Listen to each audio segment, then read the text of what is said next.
ভৱিষ্যতে চিকিৎসক হোৱাৰ মন মেট্ৰিকত উজ্বলা দিব্যাংগ ৰেজাউলৰ 92.16% নম্বৰেৰে গৌৰৱ কঢ়িওৱা ৰেজাউলে উচ্চ গণিতত পালে 100 নম্বৰ শাৰীৰিক প্ৰতিবন্ধকতাক একাষৰীয়া কৰি মেধাৰে জিলিকিল দিব্যাংগ ছাত্ৰ ঘোষণা কৰা হ'ল হাইস্কুল শিক্ষান্ত পৰীক্ষাৰ ফলাফল তাৰ মাজতে পোহৰলৈ আহিছে এগৰাকী কৃতি ছাত্ৰৰ কৃতিত্বতা কাৰণ শাৰীৰিক প্ৰতিবন্ধকতাকো নেওচি ছাত্ৰজনে লাভ কৰিবলৈ সক্ষম হ'ল 553 নম্বৰ আনহাতে উচ্চ গণিতত লাভ কৰিলে 100% সুখ্যাতিৰে উত্তীৰ্ণ হোৱা নলবাৰীৰ গন্ধিয়াৰ ৰেজাউল হক চামতা উচ্চতৰ মাধ্যমিক বিদ্যালয়ৰ পৰা অৱতীৰ্ণ হৈ 92.16% নম্বৰ লাভ কৰে ৰেজাউলৰ এই কৃতিত্বত বৰ্তমানে উৎফুল্লিত হৈ পৰে পিতৃ-মাতৃ ৰফিকুল হক আৰু ৰুনুমা বেগম মই চামতা উচ্চতৰ মাধ্যমিক বিদ্যালয়ত পঢ়িছিলোঁ এবাৰ হাইস্কুল শিক্ষান্ত পৰীক্ষা অৱতীৰ্ণ হৈছিলোঁ তাত মোৰ আজি ৰিজাল্ট দিছে তাত মোৰ 92.16% খুবেই ভাল লাগিছে ঘৰৰ অৱস্থাও সিমান ভাল নহয় মোৰ মাৰ পঢ়াৰ বাবে সিমান সুবিধাও পোৱা নাই তথাপিও যিখিনি পাৰিছোঁ চেষ্টা কৰিছোঁ দেউতাৰো এক্সিডেণ্ট হৈ এতিয়া খোজকাঢ়িব নোৱাৰে ভালদৰে ফিজিকেলি হেণ্ডিকেপ আৰু ভৱিষ্যতে মই ডক্তৰ হোৱাৰ সপোন আছে তাত যদি চৰকাৰে কিবা সহায় কৰে কাৰণ মই ভালদৰে খোজকাঢ়িব নোৱাৰোঁ আৰু মোৰ এতিয়া তাৰমানে পঢ়োতে বহি থাকোঁতে পিঠিৰো অলপ বিষ হৈছে তাৰমানে হাড়দিডালৰ কিবা হৈছে তাতে কিবা যদি চৰকাৰৰ ফালৰ পৰা সহায় কৰে মই ভাল পাম আৰু মানে আজি তুমি ইমান ভাল ৰিজাল্ট কৰিছা কেনেকুৱা অনুভৱ তোমাৰ মোৰ ভালে লাগিছে খুব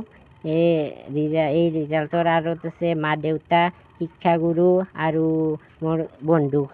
বৰ্গ যি আছে সিহঁতেও বহুত সহায় কৰিছে মোৰ স্কুলত যোৱাতে হওক বা এই ক্লাছৰুমত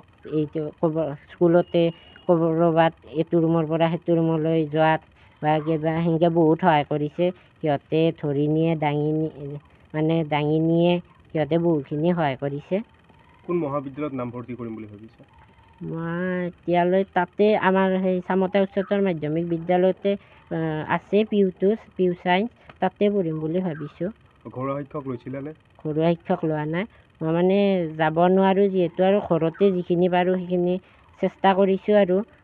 নিজে পঢ়িছোঁ স্কুলত যি শিকায় আৰু ঘৰত আহি সেইখিনি ভালদৰে পঢ়োঁ শাৰীৰিকভাৱে সক্ষম ৰেজাউলে হাইস্কুল শিক্ষান্ত পৰীক্ষাত অসমীয়াত 91 ইংৰাজী 84 সাধাৰণ গণিতত 84 সাধাৰণ বিজ্ঞানত 99 সমাজ বিজ্ঞানত 95 উচ্চ গণিতত 100 নম্বৰ লাভ কৰিবলৈ সক্ষম হয় আনহাতে ঘৰুৱা শিক্ষক নোলোৱাকৈয়ে এনে পাৰদৰ্শিতাৰ আগবঢ়াবলৈ সক্ষম হ'ল ৰেজাউল ইয়াৰ উপৰি সুখ্যাতিৰে উত্তীৰ্ণ হোৱা ৰেজাউলে আজৰি সময়ত বিজ্ঞানৰ বিভিন্ন ধৰণৰ প্ৰকল্প তৈয়াৰ কৰাত ব্যস্ত হৈ থাকে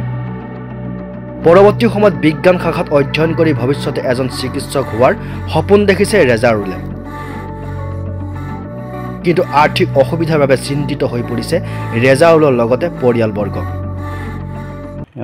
আজি এই সাফল্যত মই আনন্দিত হৈছোঁ কিন্তু আপোনাৰ এই যিটো মেথছৰ পেপাৰ আছিলে মেথছৰ পেপাৰত মানে যিটো নম্বৰ পাব বুলি ভাবিছিলোঁ সেইটো নাপালে পেপাৰখনৰো কিবা কিছু খেলি মেলি হৈছে আৰু বাকীকেইটা ছাবজেক্টত মোটামুটি পাইছে আৰু 100 লাভ কৰিবলৈ পাইছে আৰু জেনেৰেল ছায়েন্সতো 99 পাইছে 1 নম্বৰ নাপালে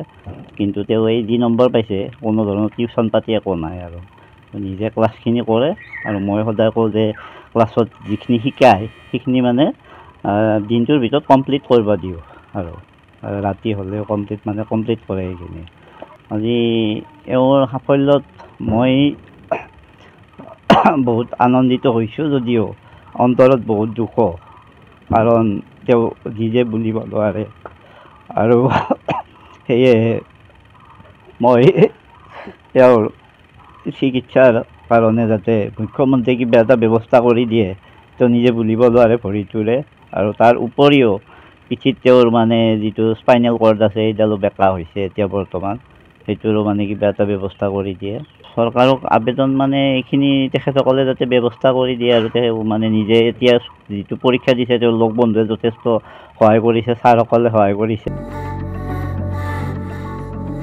সেয়েহে ৰেজাউল হকে উচ্চ শিক্ষা আৰু এজন চিকিৎসক হোৱাৰ সপোন বাস্তৱায়িত কৰিবলৈ এনেদৰে এতিয়া অসম চৰকাৰ তথা মুখ্যমন্ত্ৰী হিমন্ত বিশ্ব শৰ্মাক আৰ্থিক সহায়ৰ বাবে কাটৰ আহ্বান জনাইছে।